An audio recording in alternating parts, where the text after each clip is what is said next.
2019. Before 2019, I wouldn't have known what it meant to be affected by mental illness, to have thoughts racing through my head telling me my life wasn't worth living. In 2019, I had the best group of friends. We went through senior year attached at the hips. We told ourselves we were like family, that our bond was thicker than the blood flowing through our veins. What I didn't know was how quickly friends could turn on you when you were struggling. In 2019, I learned what it meant to be depressed. I learned how it felt to not see the happiness in the sun when it shined. I learned what it was like to long for the darkness of night when I would be alone. In 2019, I learned how much blood could leave a cut that I made before I began to feel faint. I learned that some love is toxic, and I should not love the sight of my own blood as it leaves my body. In 2019, I began to feel numb to the world. I learned what it was like to be an outsider to my own life, to watch the world move on as I was chained to my own mind. In 2019, I learned what it was to be anxious. I learned what it was to fear the world around me, to feel the sun on my face and the wind in my hair, find only fear instead of joy.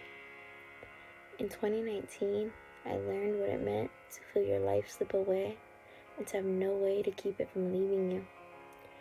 In 2019, I saw the future I strived for, longed for, go just out of reach at the very last second. I learned what it was to work hard, only to gain no reward. In 2019, I learned what it meant to ask for help. I learned what it was to be on medication. I learned what it felt like to be a zombie in my own skin, while everyone told me that I looked better, that I looked healthier. I learned looking better didn't mean I was better. In 2019, I learned faking a smile was easier than putting my family through the roller coaster of recovery. I learned to ride the ups and downs of anxiety and depression, not being able to get off this roller coaster. In 2019, I learned what it meant to find meaning in life after it was almost lost.